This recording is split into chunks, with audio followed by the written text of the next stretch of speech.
Aunt, you don't have to push yourself to come to the wedding next week. It's okay. That's what Emily said to me while she was taking care of me at my house after I got discharged from the hospital. I'm planning to have a caregiver come to assist me in the future, but the application at the office hasn't been approved yet, so for a few days, people like Emily and Susan's husband will be coming over to my house in turns. I was unsure of what to answer Emily. I wondered if me attending the wedding would be a nuisance, and I was reluctant to make people feel awkward out of concern for me. It's a shame that she lost her sight, but there are convenient tools nowadays that allow her to live quite normally. She just lost her vision and about the wedding.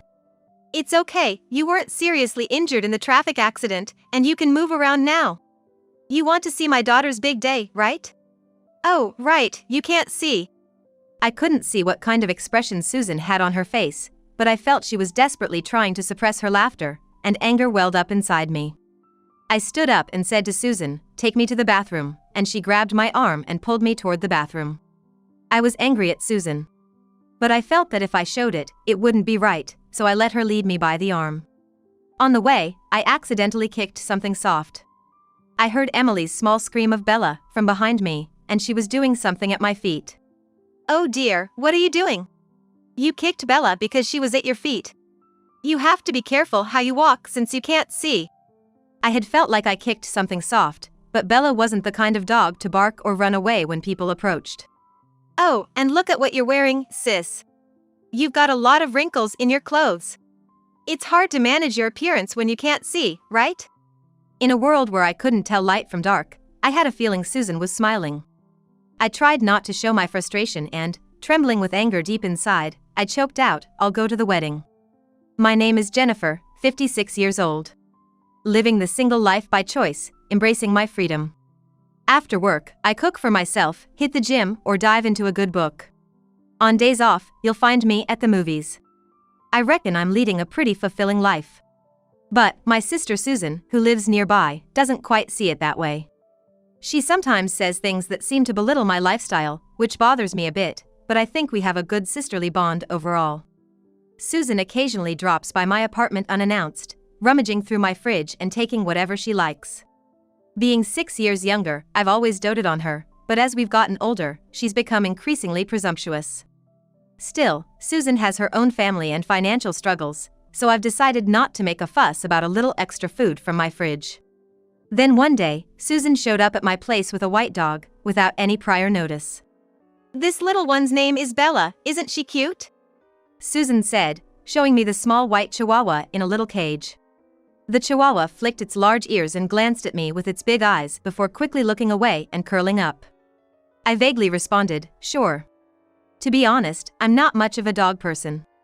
Maybe it's because I was chased by a big dog in my neighborhood when I was young, but even small dogs make me nervous.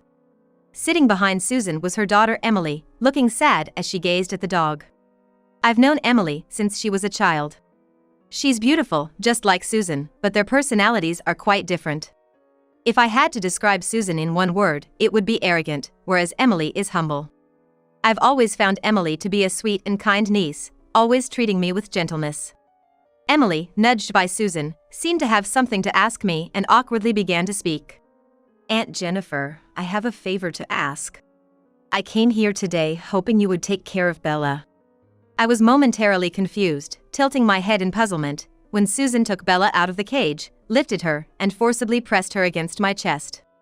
"Look how cute she is. Living alone, you must feel lonely, right? She'll be good company for you."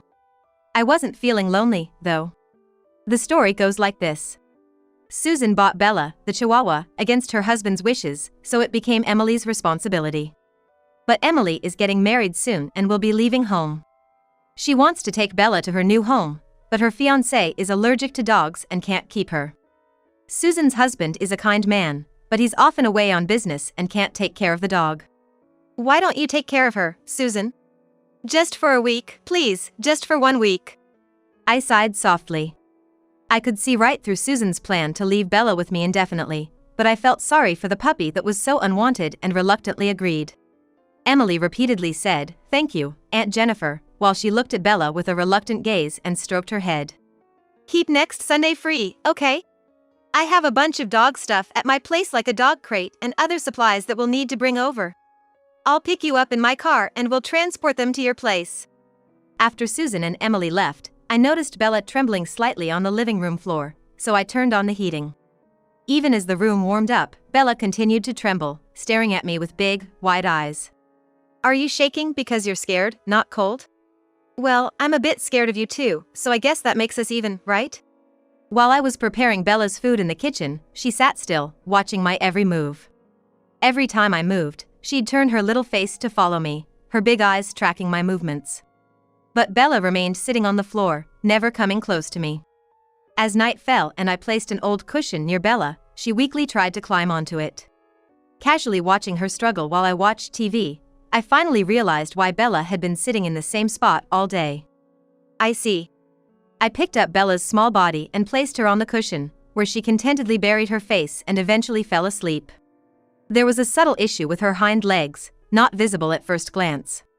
Either born with a disability or unable to walk and climb properly, Bella required special care.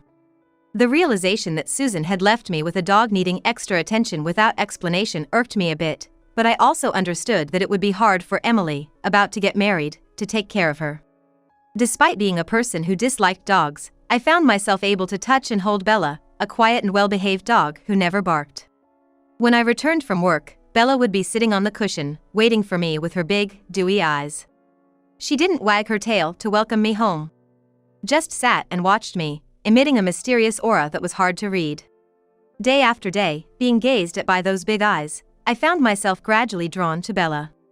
Then, as time passed and Emily's wedding day approached, something happened on a sunny day. I had an accident and shards of glass from a shattered windshield entered my eyes, leaving me blind. I was bedridden in the hospital, but when I regained consciousness, I had no idea where I was, let alone that I was blind. I wondered why everything was so dark around me, and eventually, after a doctor's explanation, I understood that I was blind, which left me uncontrollably trembling. It felt unreal, like something out of a dream. In a world where I could see nothing, I confirmed my own existence by touching my fingers one by one, inexplicably overcome with sadness. Being single with no parents, Susan and, more so, her husband and Emily took great care of me during my hospital stay. My boss and a few colleagues visited me, asking generic questions like, "How are you feeling?" "I can't work together anymore with my current condition, so please let me resign." When I said this aloud, the atmosphere seemed to be enveloped in calmness, and I felt a slight weight lift off my shoulders. Susan's husband patiently explained how I, now disabled, would receive support and live my life going forward, and promised to continue helping me. "Aunt Jennifer, it's okay if you can't make it to the wedding next week. Don't push yourself." Emily said this to me while she was taking care of me at my house after I was discharged from the hospital. "We're planning to have caregivers come, but since the application hasn't been approved by the office yet, for a few days, people like Emily and Susan's husband will take turns coming to my house." I was torn about what to respond to her. I wondered if my attending the wedding would be a bother, and I was hesitant to make them feel awkward out of concern for me. I could feel Susan bustling around me. Working as a caregiver, she has experience with people with disabilities. Apart from taking care of my daily needs, she was very knowledgeable about disability applications and support from the office, and I was grateful for her help in many ways. However, being familiar with disabilities both personally and professionally, Susan sometimes spoke to me in a rather harsh manner.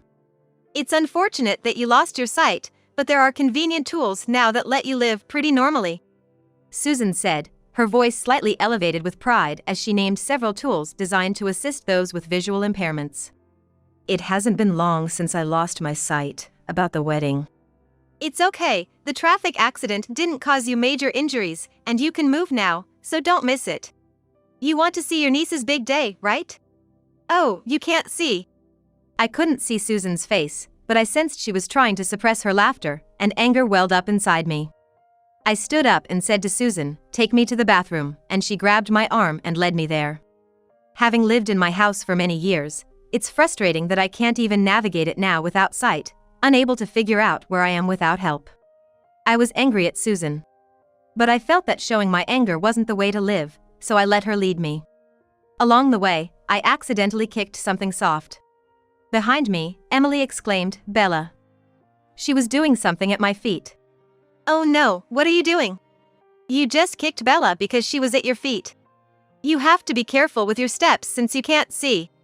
I couldn't tell if I really had kicked Bella, feeling only a soft sensation. But Bella wasn't the kind of dog to bark or run away from people. And look at what you're wearing, sis. You've got a lot of wrinkles in your clothes. It's hard to manage your appearance when you can't see, right? In a world where I couldn't tell light from dark, I felt like Susan was smiling. I tried not to show my frustration and, trembling with deep anger inside, I squeezed out, "I'll go to the wedding." Hearing this, Susan sounded pleased, thanked me, and then said she'd like me to give a speech at the wedding too. She was getting excited about making the wedding a touching event, where her visually impaired sister would come to celebrate. Emily and Susan's husband tried to stop her from making unnecessary arrangements, but Susan was too excited. Listening to her, I decided to share a bit of my pain with her. I grasped Susan's hand tightly and smiled, "I hope it's a beautiful ceremony." After that, I began visiting the hospital regularly for rehabilitation, receiving psychological support to adapt to my vision loss.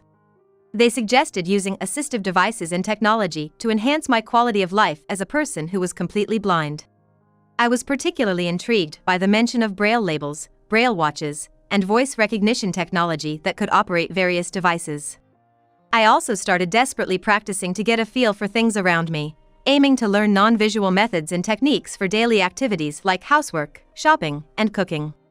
I was training hard to navigate freely around my room, but sometimes I still accidentally kicked Bella. When I lost my sight, Emily had said she would find a new home for Bella, but now Bella's presence had become a source of emotional support for me. No, please, Emily, let me take care of her. But you're going through a tough time yourself, and this dog has her legs. I know. But I really want to be with her. On lonely nights, I fumble to find Bella and hold her close, then we both crawl under the covers together. I've started to fall asleep gently stroking Bella's quiet, non-barking, and non-aggressive back legs. Both Bella and I have our disabilities, mine in vision, and hers in her legs. I can't prepare her food anymore or take her for walks in my arms. On the other hand, the chances of Bella becoming a guide dog are slim. She can barely walk properly and hasn't barked even once.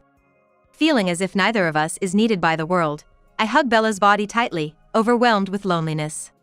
One night, when rain started pouring, the sound of it pattering in my ears kept me awake. I buried my face in Bella's body, focusing on her heartbeat through her warm fur, and finally found peace to fall asleep. On the day of Emily's wedding, I decided to head to the venue with a guide called an escort assistant, whom I usually rely on. All right. I'll see you later then, I said, leaving the escort assistants behind and using my white cane to make my way to the entrance of the venue alone. Once a staff member at the venue guided me to the waiting room. Susan tapped my shoulder and said, "Wow, you made it here without falling over." Today, I want everyone to be moved by your appearance, sis. Can you talk about how you've been adapting to your new situation with the support of many people? Adapting to a new situation? Yes, just like Emily and her husband are starting a new life. Say something like you've been inspired by their new chapter, and I'll wrap it up. As I remained silent, Susan moved away and then returned, placing a small glass in my hand. "It's alcohol," she said, to which I immediately pushed the glass back, saying, "No, thanks." I hadn't had a drink since losing my sight. Not that I dislike it, but I just never felt the urge to drink. Susan forcefully pushed the glass back towards my chest, saying, "It's rude not to drink at a celebration," then leaned in close and whispered in my ear. You know, sis, don't you think disabled people are like caterpillars? What? They look unpleasant, and if you touch them carelessly, you get hurt. You have to prove that you're a harmless caterpillar to live from now on. Chills ran down my spine. Susan quickly said, "Maybe that was too much," and laughed, tapping my shoulder, almost making me drop the glass. Eventually, Susan led me to the bride's room where Emily, dressed in a beautiful white gown, was sitting, as Susan described. Look, isn't she gorgeous? As Susan walked away toward Emily, I leaned against the wall, feeling a bit anxious. Soon, someone touched my shoulder. It was the guide assistant, a man who had brought me here. What? Boss, why are you here? This guide assistant was actually Susan's boss at her workplace, not usually working in the field, but he had come especially because I had asked him. I've heard about the situation from Susan. It seems she's been quite rude to you, Jennifer, he started. That's not true. We're sisters, so we're just straightforward with each other. Her boss immediately cut me off. Don't lie. I had reported to Susan's boss how she had repeatedly belittled me since I became blind. Moreover, the recent car accident, caused by Susan's driving mistake, had been blamed on me. I heard from Mom that the accident was your fault. She said you forced her to overtake the car ahead because she was driving too slowly. Wait, that's, In the darkness, I sensed Susan's agitation. I remembered encouraging her after the accident that blinded me, telling her, don't worry about it. It's nobody's fault. I had been told by Emily that Susan was blaming the accident on me and telling our relatives about it, so I no longer felt the need to be considerate towards Susan. I reported all of Susan's actions to her boss, who became furious and showed up at the event like this. Susan's boss said, "This behavior is unacceptable for someone involved in caregiving. I will consider severe disciplinary action." To this, Susan suddenly shouted back, "Don't be ridiculous." That shout seemed to be a signal, and Susan's husband and Emily's fiancé entered the room. In fact, this timing was planned in consultation with Susan's boss, aiming to have a confrontation at this moment. The bride's room filled up as relatives invited to the wedding gathered, following my thorough approach. My relatives harshly scolded Susan, saying, "You caused Jennifer to lose her sight with your driving, and yet you behave like this. Shame on you, shame."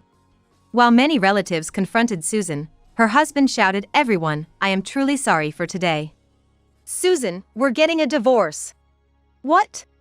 What are you talking about? Are you crazy? You've said such terrible things about your own sister after she became disabled. If I became sick or incapacitated, would you treat me the same? I can't live with you anymore if that's the case. Susan let out an absurdly loud cry, taken aback by the sudden divorce declaration, but was drowned out by the many voices of condemnation surrounding her, and she rushed towards me. What the heck, sis? It's Emily's wedding, and you're trying to ruin it? I had no such intention, I just wanted everyone to understand how I feel. But why, on Emily's wedding day? Today, I proposed this plan to get back at my mother. Hearing this, Susan's voice weakened to a feeble "what?" and she fell silent. Emily, who harbored intense disgust for her mother's behavior towards me, her disabled aunt, said firmly, "I never want to be involved with you again." "Mom, remember the first day I brought Bella home?" "Bella? The day you picked up a stray dog?" Emily began to recount the story. "It happened a few years ago. She found a white chihuahua abandoned by a riverbed, not wearing a collar. She brought it home, and it soon became apparent why it had been abandoned. The white chihuahua's hind legs seemed paralyzed and barely moved. A vet visit confirmed it was a genetic condition with no cure.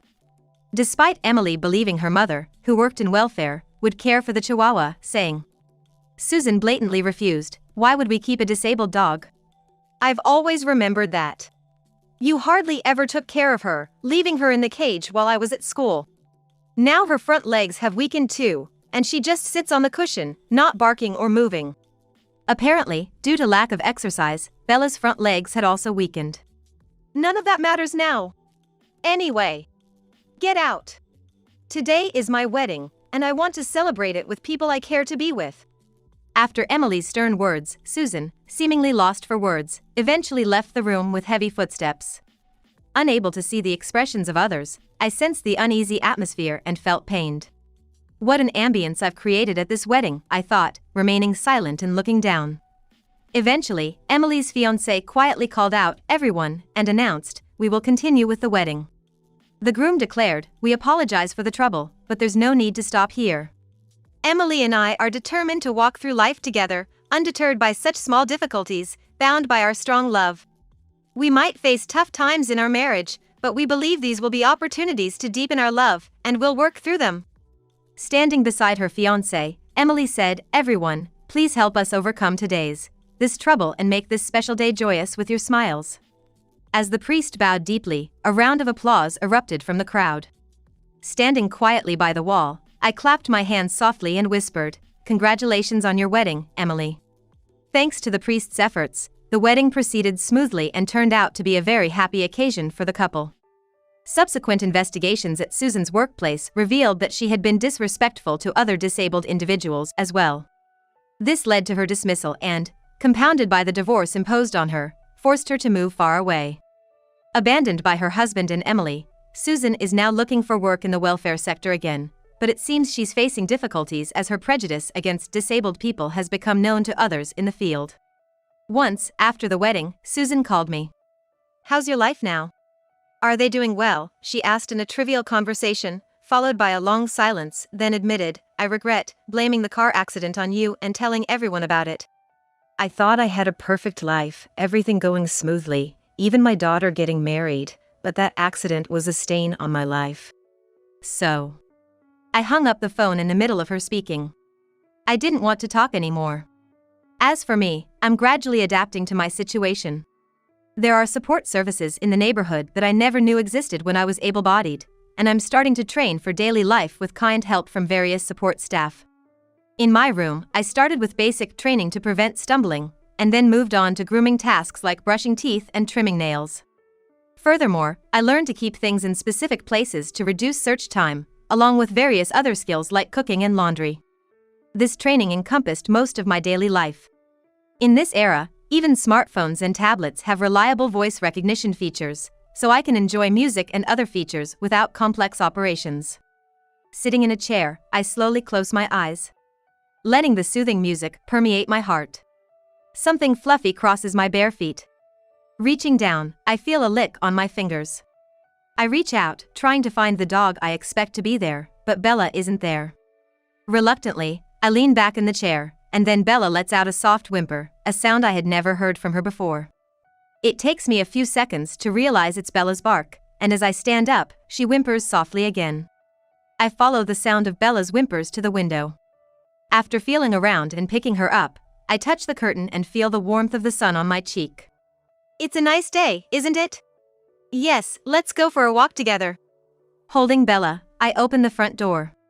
And the warm sunlight pours down on us.